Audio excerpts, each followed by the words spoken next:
All glories to Mother Ratasha. All glories to the religion of love. All glories to the assembled devotees. All glories to our Supreme Lord. O Lord God, please help us live out these teachings and be an example of love in the world. Jai. Okay, today we're going to start from a new book, and also behind me, another fun occasion, I have boxes and boxes of hardcovers of the Religion of Love books, which is very exciting, hopefully soon to be distributed out into the world. Okay, so here we go. The Promise of God. 6 Simple Steps to Enlightenment.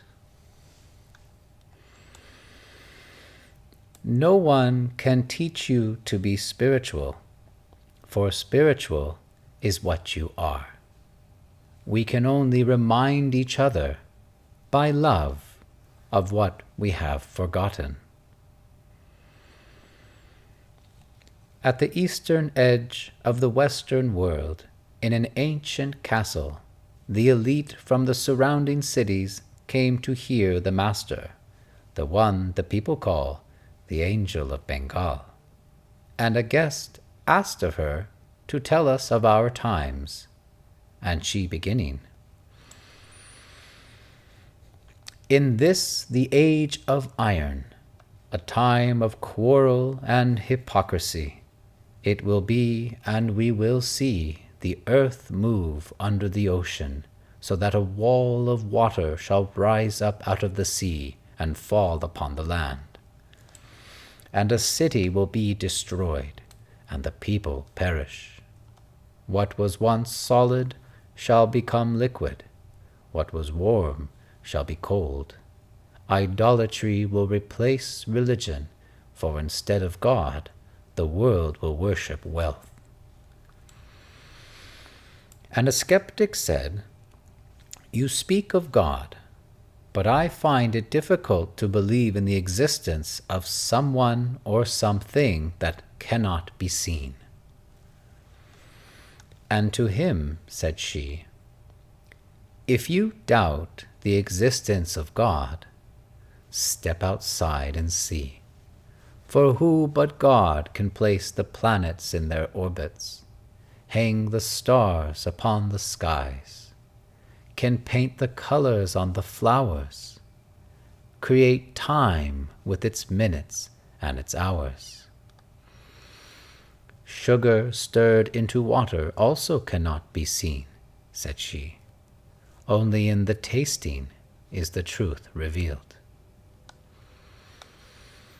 And the host, a man great in wisdom, was given to understand the inner meaning of what was said, and so did ask of her, "Master, is there also a test to taste of the spiritual?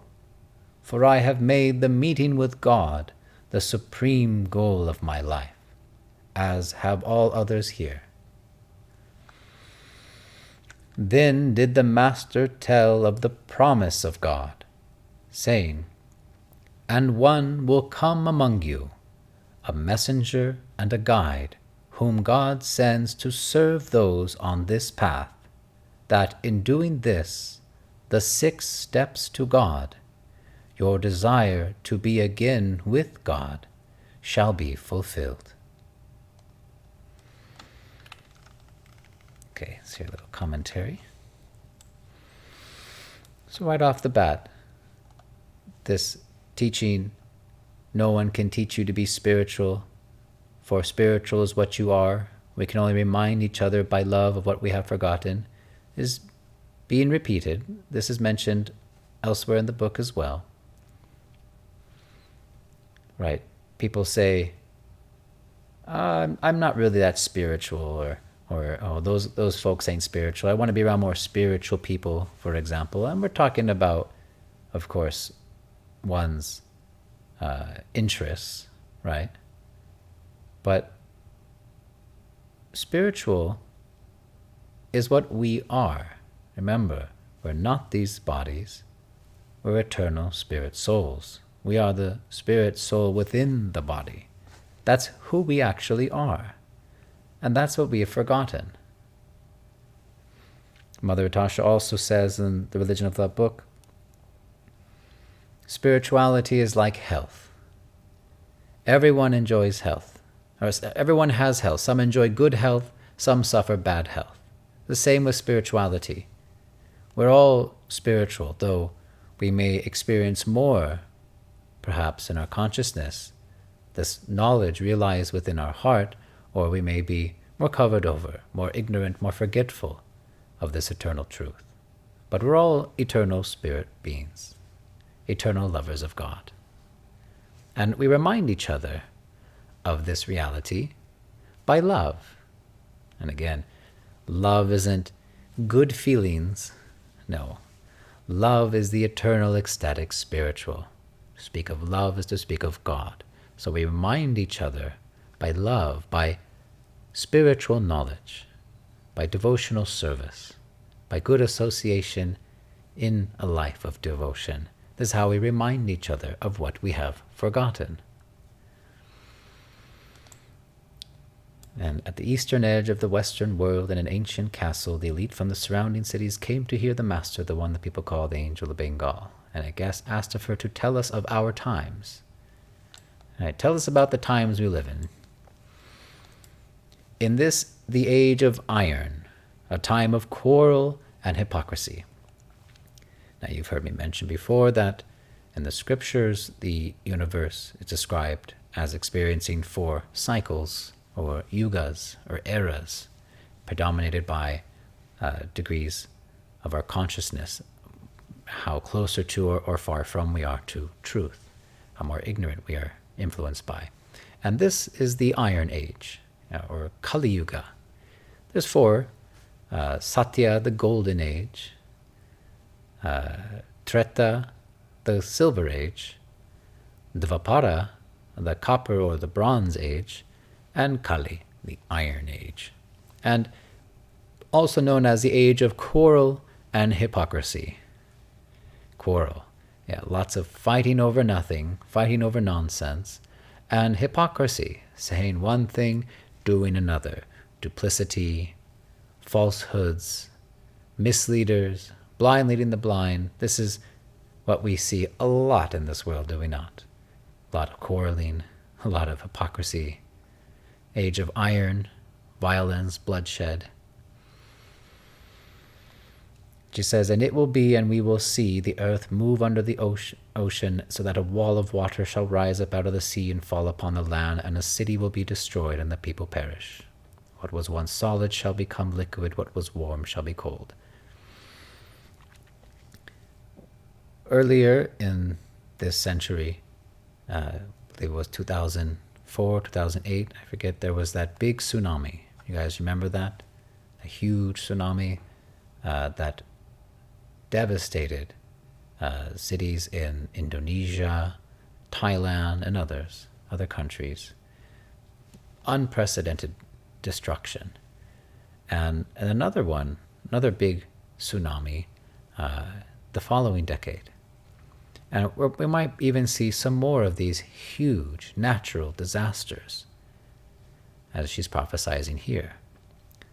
But it's nothing special that Mother Natasha is prophesizing. The scriptures say the same. In Srimad Bhagavatam particularly, it says the more sinful the population of the world is, the greater occurrence there will be of natural disasters, cyclones, floods, drought and famine, earthquakes, volcanoes erupting.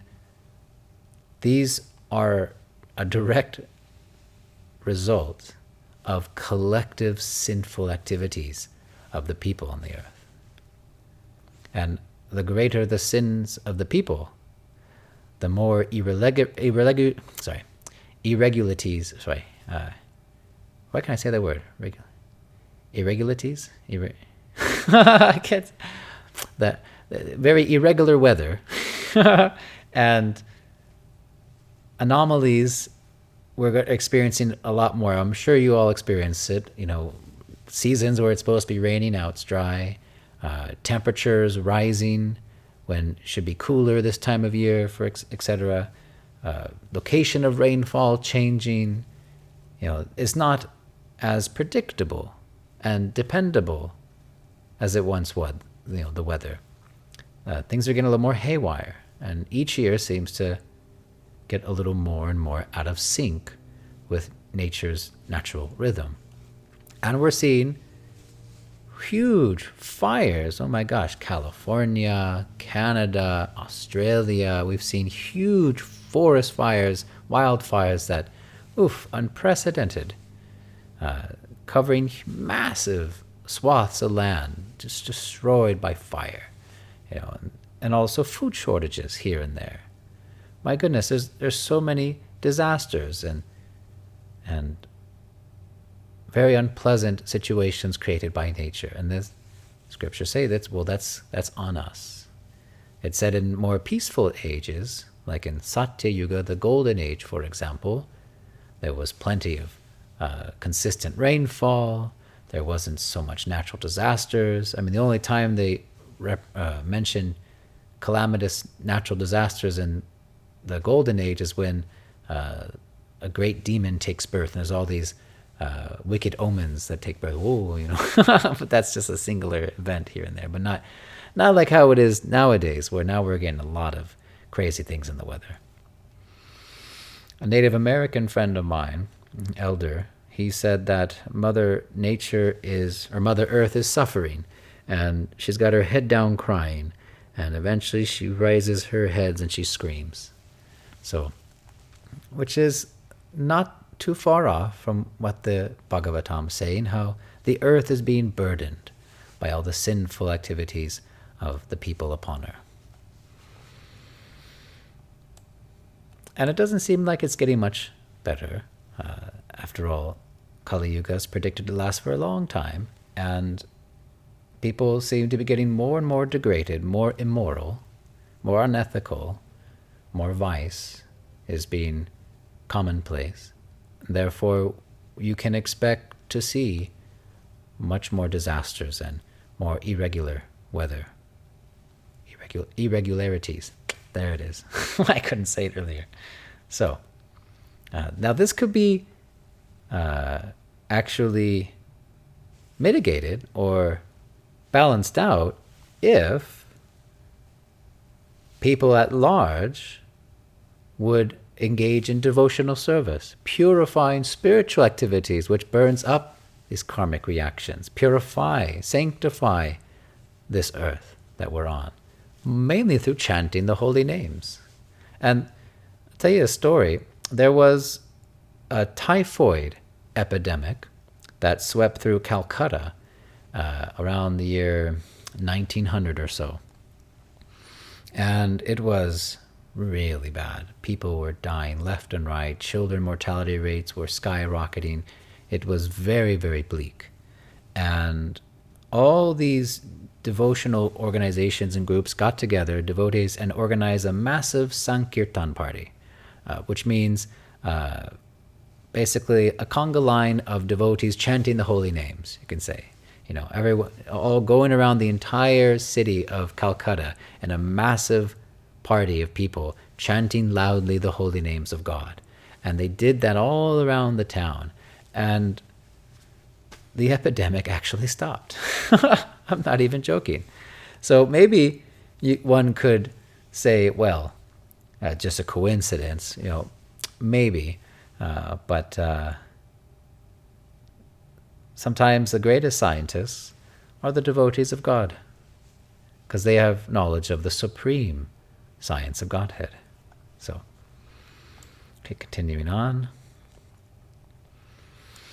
And a skeptic said, "You speak of God, but I find it difficult to believe in the existence of someone or something that cannot be seen."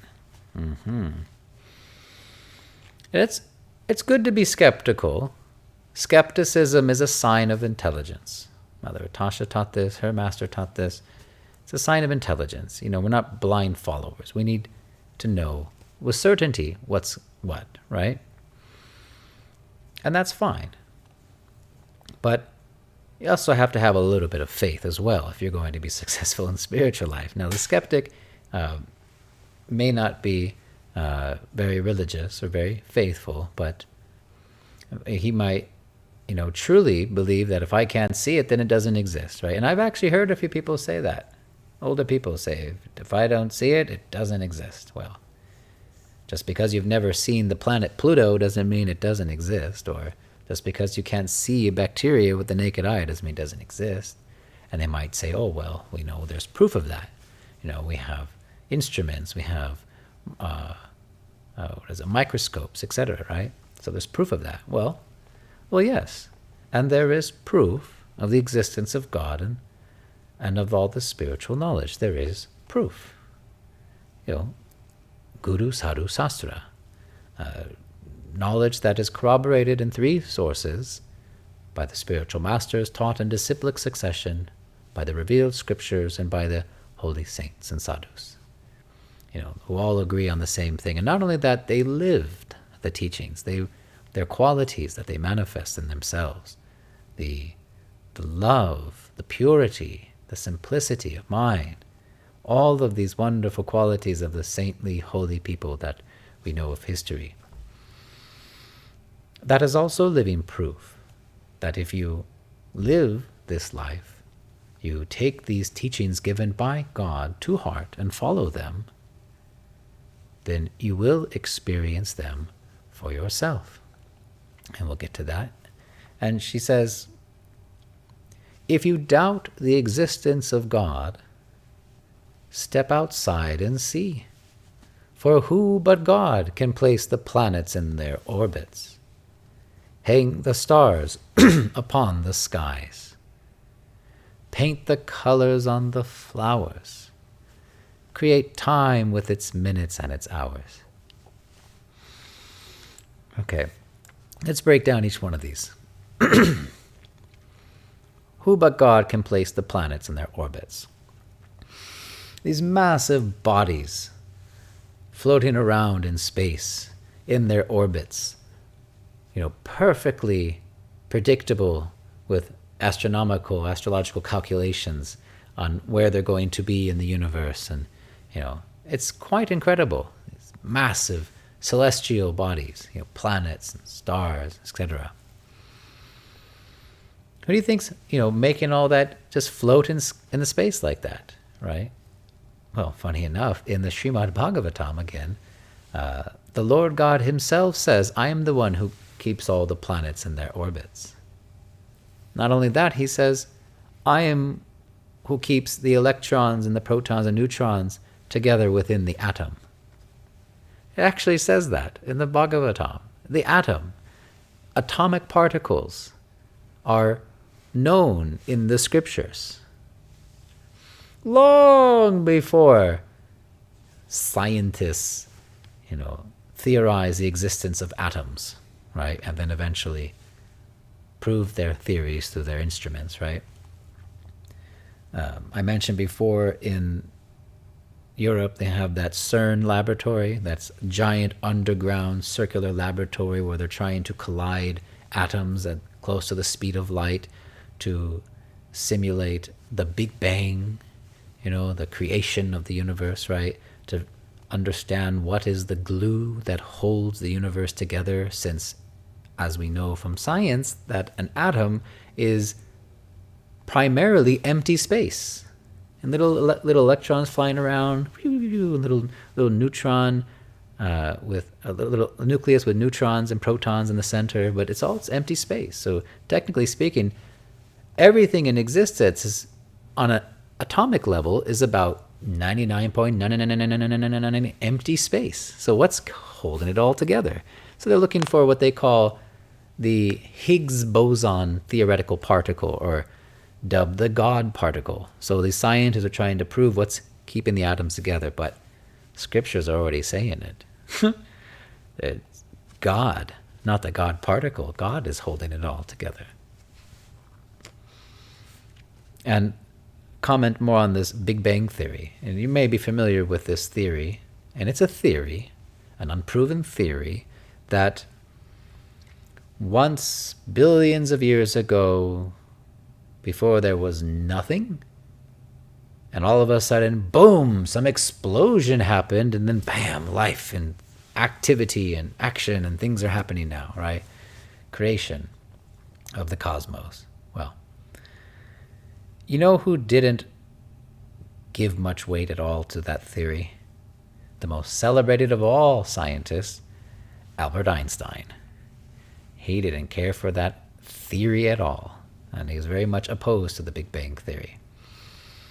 And it so happened that Albert Einstein was gifted this beautiful silver planetarium. It was very beautiful, intricate, the details, and it was on his desk. And come to visit him one day was another physicist who was a big proponent of that Big Bang Theory. And the scientist says to Einstein, like, wow, what an amazing, planet model. Oh my gosh, the intricacy, the details. Who made this? And Einstein slams his fist on the table. Bam! There was a big bang, and there it was. No, it was created by someone. A great creator, artist, created that model.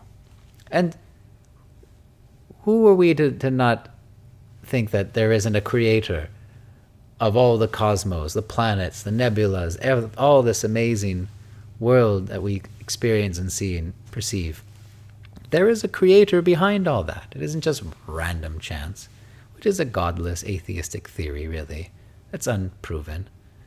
The scriptures tell everything about how the universe was created. And who can paint the colors on the flowers? Oh gosh, if you've seen some flowers so beautiful, so delicate, wow, it's amazing. They're just like an artist, with their paintbrush, creating a masterpiece. The Lord is that master artist. All things in creation are all created by the will of the one Lord. Just like there's an artist behind every painting, so the beauty in this world, there is a supreme artist behind it all.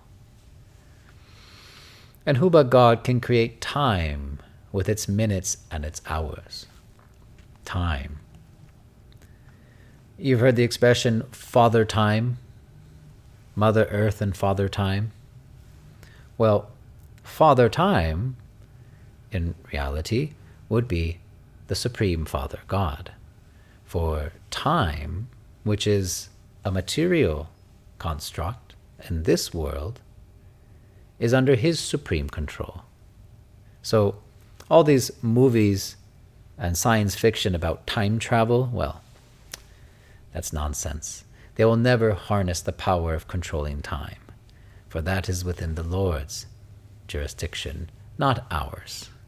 No, us infinitesimal, tiny little specks, atomic spirit souls, do not have the infinite power and mastery over the material nature. In fact, we are servants of the material nature, whereas the material nature is servant to God. And something interesting, if you are familiar with the form of the Lord in Vedic scriptures of Lord Vishnu, one of his symbols is a wheel or a chakra. It's called the Sudarshan chakra. And it's called the most powerful, infallible weapon in all existence. This Sudarshan chakra burns like the heat of billions and billions of atomic bombs, right? And no one can escape its wrath if it's sent upon you, right? So this chakra, I came to learn, is actually the wheel is also the wheel of time. And nobody can escape time. Just as no one can escape their death, which is ever looming with the advance of time. So who but God has control of time? And so, again, this is a supreme creator who has, just imagine one all-powerful being that is everywhere and in everything, and all of us are part of and is oh my gosh, it's beyond the mind to fathom the greatness, the unlimited potencies of the Lord. Oof. But all of that is the Lord's doing, all the Lord's powers, and we are but humble servants and witness to all his glories. At least just in the material world. Oh my gosh, in the spiritual world, even more, even much greater energies and powers and opulences that we can directly perceive in the spiritual when we are in our spiritual bodies. So there is a creator behind everything. There is. So we shouldn't be so faithless and think, oh, everything's just random chance and just a combination of chemicals. No. Life in existence isn't just a combination of chemical composition. No. It is the spirit soul causing disturbance to material energy, agitating it and causing change to happen. Without the presence of spirit, matter is inert and lifeless. There's no consciousness to it. The consciousness comes from the spiritual, from the spirit soul in all these bodies, in every life form, and ultimately the Lord who's in every single atom. It's the presence of God that everything comes into existence and everything is manifest and changing and moving in this world. And I can go on and on and on about the glories of God and his creation. But, moving on. Oh, and here she says, sugar stirred into water also cannot be seen. Right. It's true. You do some white sugar, put it in a glass of water, mix it, it's clear. You wouldn't, side by side in a glass, you wouldn't know that water is sweet and this water is just plain water. I guess vice versa with table salt too, right? One will be salty. It's when you taste it yourself is the truth revealed of its contents, right? So it's the same with the spiritual. No, you cannot see the spiritual with your material eyes. You need to taste it for yourself to know the truth. And that's what we do in spiritual life. We work to purify our existence, to experience God ourselves. And he says, is there a test to taste of the spiritual? For I've made with God the supreme goal of my life, as have all others here. And that's a very good goal in life. Back to the Vedic scriptures, just because there's so much fun knowledge I'd love to share with y'all. It says the primary aim of materialistic life is fourfold. Kama, Artha, Dharma, and Moksha. Or in other words, sense gratification, just want to enjoy and feel good, right? Economic development, trying to make money, accumulate wealth. Occupational duty or religiosity, just going with the motions of society and doing your religious, practices. And for moksha or liberation, cessation of material life. These are the 4 aims of human society. But today, we pretty much just have 2. Sense gratification and economic development. I think I skipped a part where she says, idolatry will replace religion, for instead of God, the world will worship wealth. Right. So we may say we're very religious, or people may say they're people of faith. They believe in God, for example. They worship God, right? So be under that religion category, right? Dharma.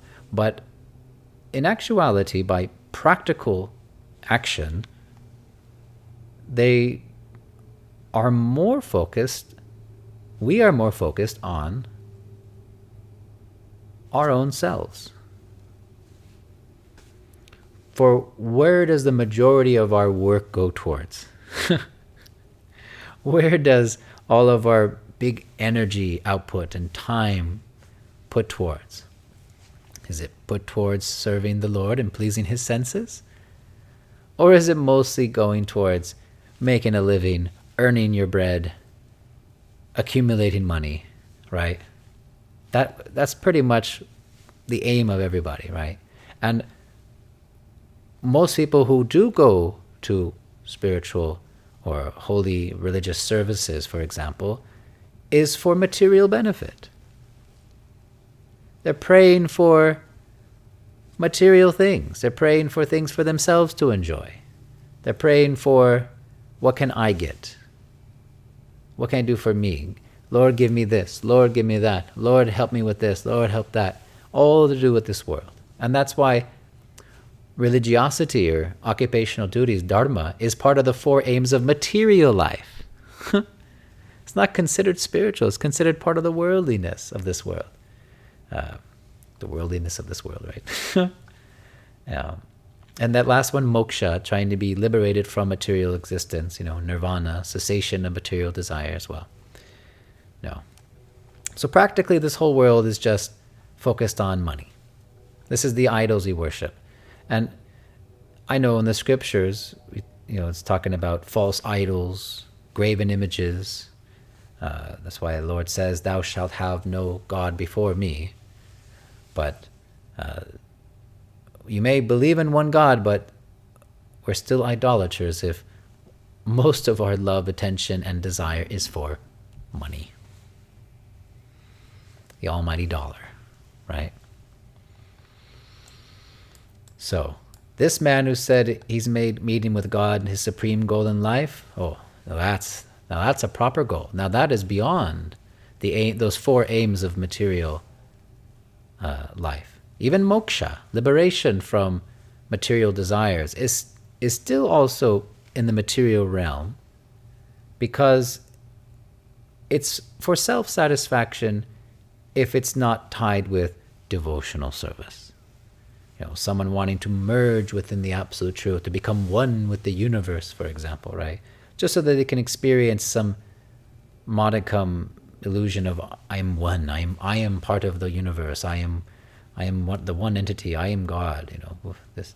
So liberation, seeking that is, for some transcendentalists, is a worldly path, not a spiritual one. It could take you to the highest rungs of consciousness, sure, but you're still capped, you're limited, because unless you surrender unto God, you won't get farther than the material. You won't be able to relish completely your true spiritual self, because we're eternal servants of God. That's our real self. So when we're in service to the Supreme Lord, then we're acting out of our true nature. And devotional service is beyond those four. It's not for making money. It's not for enjoying my own self. It's not for religiosity, occupational duties, or even liberation. It's beyond and transcendental to all of that, devotional service. And I know I'm going over a little bit. I apologize. Forgive me. I'll wrap this up fast. So, the promise of God. That's the name of this book. The promise of God. Oh, I don't want to cheat, tease you guys. We're going to go into next week what those steps are.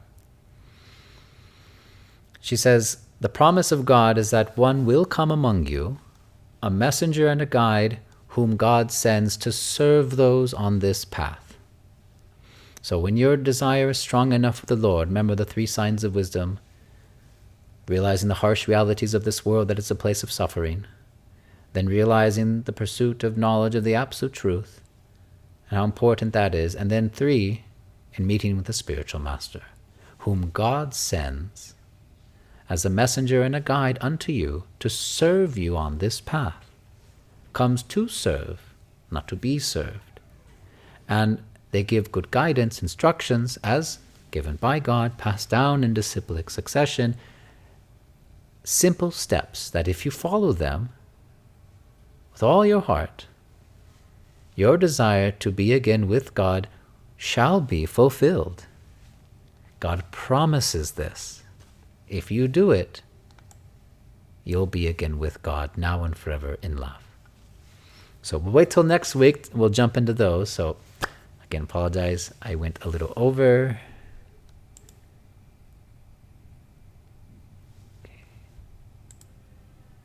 Okay. Does anyone have any questions?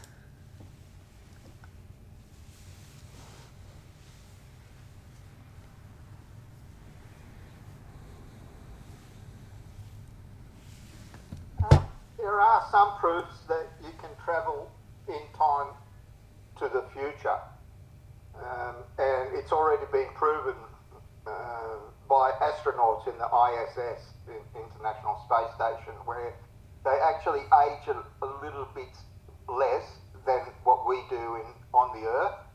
And also the GPS has to be corrected. GPS timing has to be corrected due to this. Oh, so you're saying being in space has shown health benefits, anti-aging, and their GPS needs to be adjusted? You still age, but the ISS people that were on space traveling, it's all got to do with speed and gravity. But it has been proven that they do age a little bit less. Well, they are do on Earth. Well, they are in a different position. They're not on Earth.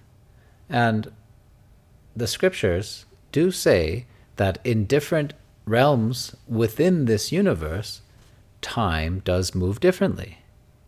So, for example, in the higher upper planetary systems of the universe, particularly, let's say, for example, Brahmaloka, their time moves very differently than it does here. For example, one moment, just a moment, just like, oh, hi, up in that planet, would pass a whole year down here, or even one day, one whole day up there would be millions of years down here. So time does work differently in terms of where we are in this universe rotating around.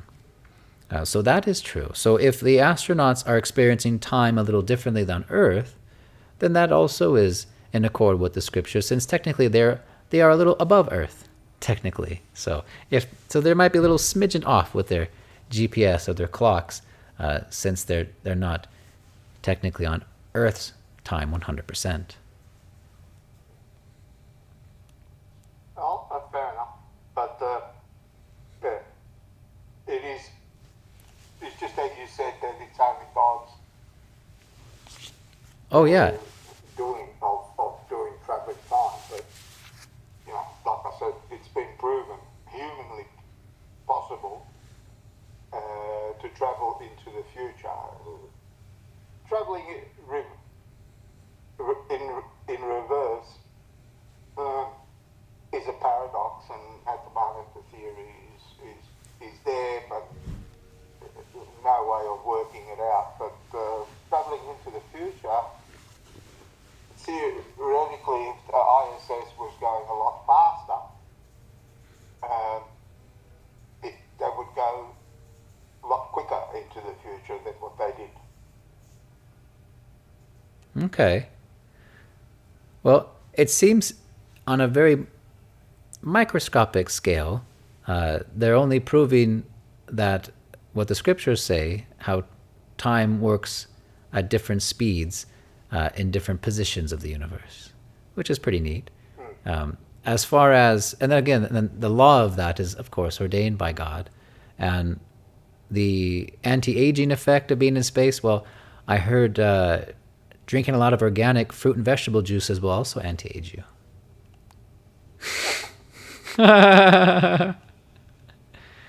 So maybe less gravity and antioxidants can also... Well, you're not teleporting into the future. You're just experiencing time at a different speed. Yeah. There you go. Yeah. So I guess everyone else is aging faster in comparison.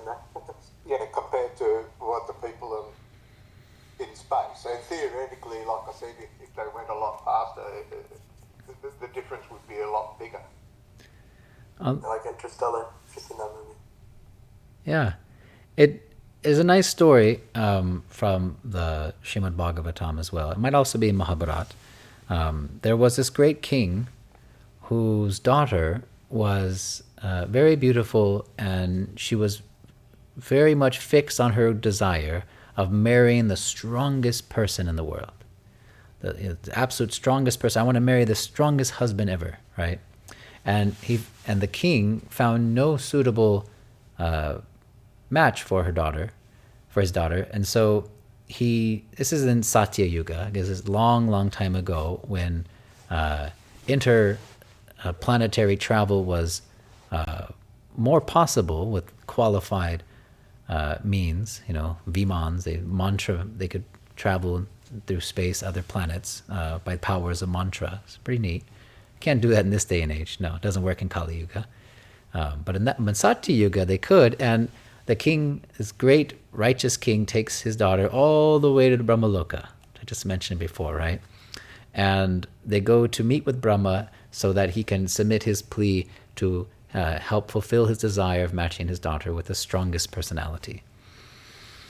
And Lord Brahma was busy at that moment, so they had to sit in the courtyard and wait, while he was finished with his, duty or talk with someone else, right? So they're waiting, and I don't know how long they're waiting for. Maybe 10, 20 minutes, maybe an hour. I don't know. Just like you're waiting, right? Waiting in the atrium or something, right? And then finally it's their time, and they get called, and they go to see Lord Brahma. So definitely no more than like an hour or two passed to them, right? And Lord Brahma, sympathetic to the king's plea, says, "All right, I shall help you fulfill your desire. So go back to Earth, and there will be one who is waiting for you. But just to know, in the time you were waiting for me to see me on Earth, already millions and millions of years have passed. So everyone you know is already dead, and your kingdom is also long gone, and people now differently rule the Earth." And the king and his daughter are like, "What?" They're shocked. And they do go back to Earth, and everything's completely different. It's nothing as they remember it. Everyone's gone. And they were just for a short time, just to go to see Brahma for just an hour or two, right? So everything's changed, I guess you can say they went to the future by the time they came back to Earth. Now millions of years have passed. You can say they time travel, but really they were just in a different part of the universe where time works differently, again, on a specific, tier according to God's design. And the story goes, she ends up meeting Lord Balaram, and it was, Bala means strength, and then he ends up marrying her, and that she fulfilled her desire. And I'll add another cute thing to that story. So also in Satya Yuga, people were a lot bigger. They're talking about giants of old ages, of past, ancient times. Well, yeah, people were bigger back in the day. And so she was a big lady, his daughter, right? So Lord Balaram, with his mystic powers, he takes his plow and puts it on her head and goes, "Boo," and shrinks her down to Kali Yuga size, or Dvapara Yuga size at the time. So cute story. But that's something, give you an idea of how time works differently. So yeah, going into space, a little bit off the surface of the Earth, they might time travel, I guess, into the future by a few seconds, in a sense, by the time they come back.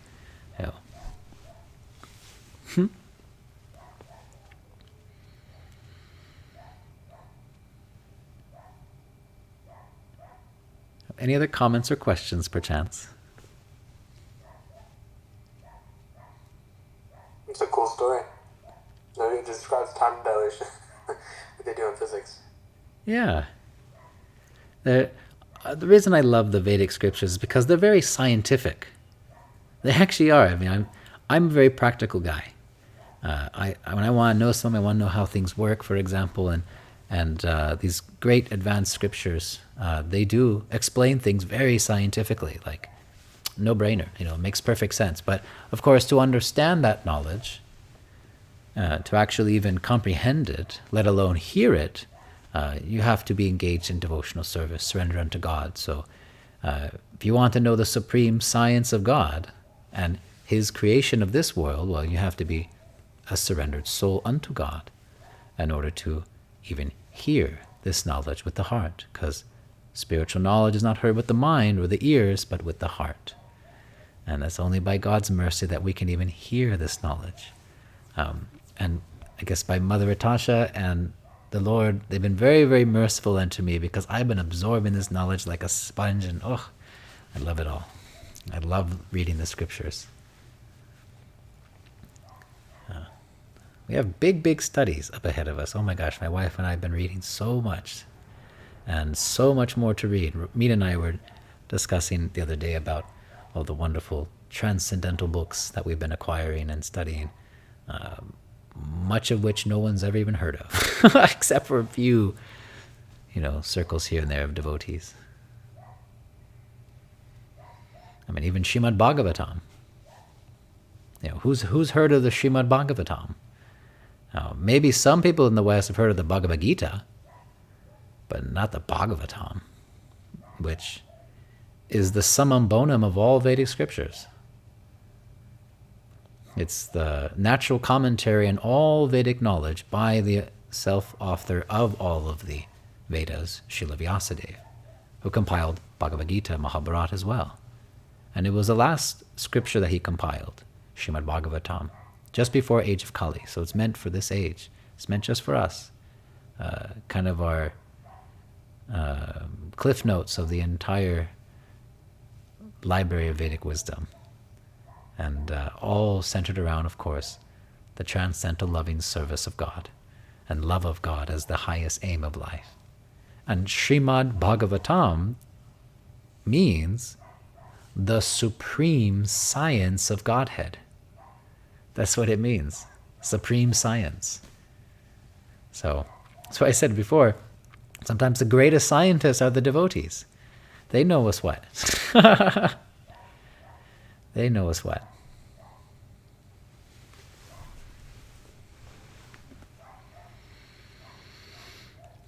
Oh, and it's also no guessing. It's no theories. In material life, we're always theorizing this and theorizing that, and as much of what science is, the scientific method, you put forward a theory, and then you conduct experiments to prove or disprove that theory, right? The scientific method. But in spiritual life, there are no theories. There isn't. There's just truth. And until you realize that truth, you need faith. So faith acted upon with proper guidance, knowledge, and instructions leads to realization of said knowledge. And then you have wisdom. And then you are it. You experience it yourself. You taste it. So there's no mysteries for the devotees. And the more you advance in spiritual life, the more that veil of material covering just gets lifted away. And you see things for what they are, and you're not an illusion of what is what. And life becomes much clearer. So does the aim of life and why we're here. And so too your time and activities get molded more in the spiritual, for devotional activities, where we relish actually the highest happiness. Not chewing the chewed like we do in material life, trying to do the same thing over and over and over again. One of the definitions of insanity is doing the same act over and over again, expecting a different result. It's one of the definitions of insanity. Isn't that funny? That's what we're doing. We're doing the same habits, the same routines, doing the same things we enjoy, expecting to get more and more happiness. No, it doesn't last. Limited and temporary. And let me tell you, the spiritual, unlimited and eternal, and that's where the real joy, that starts in here, in your heart, not outside of you. I think it's better and better and better if you stay on the path. Anyone else have any questions or like to comment on something?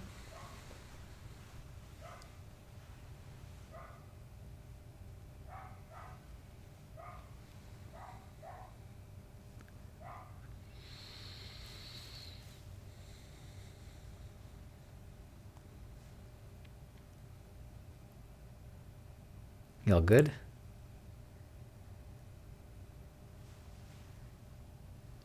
Maybe that's why I went a few minutes over. Maybe I intuitively knew that it might be ending early. So, Well, it's 6 minutes and it'd be time, yeah.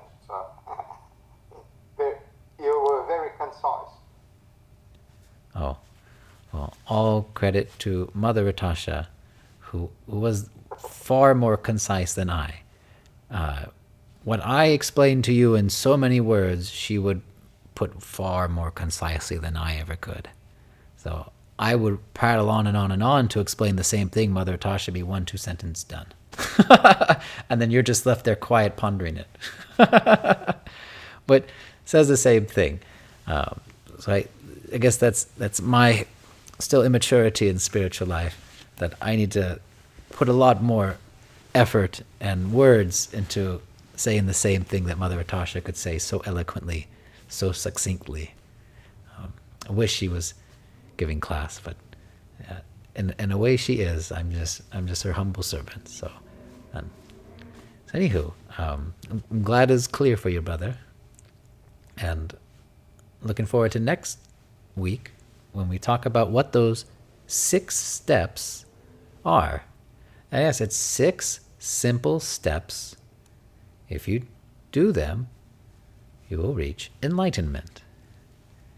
And it's not that difficult or complicated. It's very simple. Doesn't mean easy. Simple and easy are 2 different things. Maybe simple to do, but it doesn't mean it's easy to carry out. But you can all do it. Every one of us can be enlightened, can be in full spiritual realization and love of God. The path is simple. So, without further ado, any last hand gonna raise? No?